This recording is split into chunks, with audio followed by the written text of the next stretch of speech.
வணக்கம். ஸ்ரீமத் சுவாமி சித்பவானந்தர் அருளிய தினசரி தியானம். இதிலிருந்து இன்னைக்கு நாம காணுதல்ங்கிற தலைப்பை பத்தி கொஞ்சம் ஆழமா பார்க்க போறோம். நாம சும்மா கண்ணால பாக்குறதுக்கும் உண்மையிலே உன்னை காண்பதற்கும் நடுல ஒரு பெரிய வித்தியாசம் இருக்கு இல்லையா? அந்த வித்தியாசம்தான் என்ன? வாங்க அத பத்தி தான் இன்னைக்கு தெரிஞ்சுக்க போறோம். இந்த தியானத்தோட தொடக்கமே ஒரு அற்புதமான முரண்பாட்டோட தான் இருக்கு. இறைவா, நான் எங்க பார்த்தாலும் உன்னை மட்டும்தான் பார்க்கறேன். ஆனா ஆச்சரியம் என்னன்னா, உன்னையே பார்த்துட்டு இருந்தாலும் எதையுமே பார்க்காதவன் மாதிரி ஒரு குழப்பத்துல நிக்கிறேன். இந்த உணர்வு நம்மள பல பேருக்கு வந்திருக்கும் இல்லையா? சுத்தி இருக்கிற எல்லாமே இறைவன் தான் நமக்கு தெரியும். ஆனா சில சமயம் ஏன் எதையோ தொலைச்ச மாதிரி உணர்றோம். சோ நம்ம முதல் பகுதி இதுதான், காண்பதன் முரண்பாடு. எங்கும் கடவுளை பார்த்தோம், நமக்கு ஏன் இந்த குழப்பம் வருது? நம்மளோட வெறும் பார்வைக்கும் அந்த உண்மையான தரிசனத்துக்கும் நடுவுல தடையா நிக்கிறது எது? இத பத்தி தான் இப்ப பார்க்க போறோம். வாங்க ஒரு நிமிஷம் யோசிச்சு பாப்போமா? தினமும் நாம ஆயிரக்கணக்கான விஷயங்களை பாக்குறோம். ஆனா நாம பாக்குறதுக்கு உண்மையான அர்த்தம் என்ன? நம்ம கண்கள் கேமரா மாதிரி பதிவு செய்யறது மட்டும்தானா பார்வை? இல்ல அதுக்கும் மேல ஆழமான ஒரு விஷயம் இருக்கா?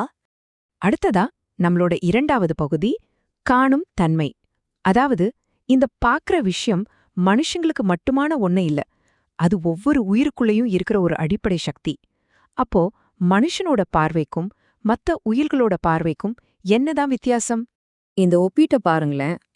ஒரு பக்கம் 1000 கேள்விகளோட சந்தேகங்களோட இருக்கிற நம்மளோட குழப்பமான மனித பார்வை.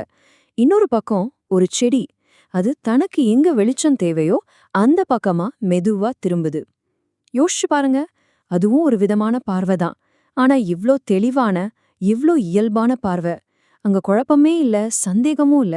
அதுக்கு என்ன தேவையோ அது சரியா பார்க்குது. இப்ப நம்மளோட 3வது பகுதி, உண்மை பார்வைக்கான திறவுகோள். ஒரு செடிக்கு இருக்கிற மாதிரியே தெளிவான பார்வை நமக்கு சாத்தியமில்லையா? நிச்சயமா இருக்கு. பொருட்களை உள்ளபடி அதோட உண்மையான இயல்போட பாக்குறதுக்கு நமக்கு என்ன தேவை? அதுக்கான சாவி வெளியே எங்கேயும் இல்லங்க, அது நமக்குள்ள நடக்க வேண்டிய ஒரு வளர்ச்சி. அந்த சாவிக்கு பேருதான் பரிபாகம். பரிபாகம்னா என்னன்னா, ஒரு விதமான ஆன்மீக முதிர்ச்சி, ஒரு பக்குவப்பட்ட நிலைன்னு சொல்லலாம். இந்த உள்மன பக்குவம் நமக்குள்ள எப்போ வருதோ அப்போ நம்மளோட சாதாரண கண்களே ஞான கண்களா மாறிடும். அப்போ நம்ம பாக்குறது எல்லாமே அந்த இறைவனோட வடிவமாதான் தெரியும். சரி, நம்மளோட 4வது பகுதிக்கு வந்தாச்சு, அகவழி திறக்கும் பாடல். ஓகே, அந்த பக்குவத்தை அடையறதுக்கு என்ன வழி அப்படின்னு கேக்குறீங்களா? அதுக்கு அப்பர் பெருமான் ஒரு அருமையான வழிய ஒரு பாடல் மூலமா நமக்கு சொல்லிக் கொடுக்கறாரு. இது வெறும் பாட்டு மட்டும் இல்ல, நம்மளோட உள்கண்ணை திறக்கறதுக்கான ஒரு செய்முறை விளக்கம்னே சொல்லலாம். வாங்க அந்த ஞான விளக்க எப்படி ஏத்துறதுன்னு ஸ்டெப் பை ஸ்டெப்பா பாப்போம். முதல் படி, நம்ம உடம்பையே ஒரு வீடா கற்பனை பண்ணிக்கோங்க. 2வது படி, அந்த வீட்டுக்குள்ள நம்ம மனசையே ஒரு அகல் விளக்கா வைங்க.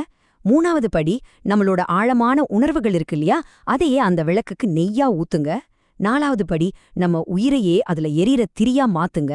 கடைசியா 5வது படி, ஞானம் அப்படிங்கிற தீய வச்சு அந்த விளக்கை ஏத்துங்க. பாருங்க, நம்ம உடல், உள்ளம், உணர்வு, உயிர், இது எல்லாமே ஒன்னு சேரும்போதுதான் அந்த ஞான ஒளி பிறக்கும். இப்போ நம்ம கடைசி பகுதிக்கு வந்தாச்சு, இறுதி தரிசனம். சரி, இந்த அகவிளக்கை ஏத்துறது மூலமா நம்ம ஆரம்பத்துல பார்த்தோமே ஒரு முரண்பாடு, ஒரு குழப்பம், அது எப்படி சரியாக போகுதுன்னு பார்க்கலாம். எப்போ ஞானம்ங்கிற தீயால நம்ம உள் விளக்கு எரிய ஆரம்பிக்குதோ அப்போ நம்ம வெளிப்பார்வை தானா சுத்தமாகிடும். குழப்பமெல்லாம் போய் ஒரு தெளிவு பிறக்கும். அந்த காணாதவன் போன்று கலங்கி நிற்கிறேன் அப்படிங்கிற நிலைமை மாறி காண்பதெல்லாம் நீயேங்கிற உண்மையான தரிசனம் கிடைக்கும். ஆச்சரியம் என்னன்னா, கண்கள் அதேதான், ஆனா பாக்குற விதம் மொத்தமா மாறிடும். இப்போ இந்த கேள்வி உங்களுக்கானது. அப்பர் பெருமான் காட்டின இந்த வழியில உங்க அகவிளக்க ஏத்தி இந்த உலகத்தை ஒரு புத்தம் புது கண்ணோட்டத்துல பார்க்க நீங்க தயாரா? கொஞ்சம் யோசிச்சு பாருங்க. அந்த ஞான ஒளி உங்க உள்ளுக்குள்ள பிரகாசிக்கும் போது நீங்க பாக்குற இந்த உலகம் எவ்வளவு அற்புதமா மாறும்னு.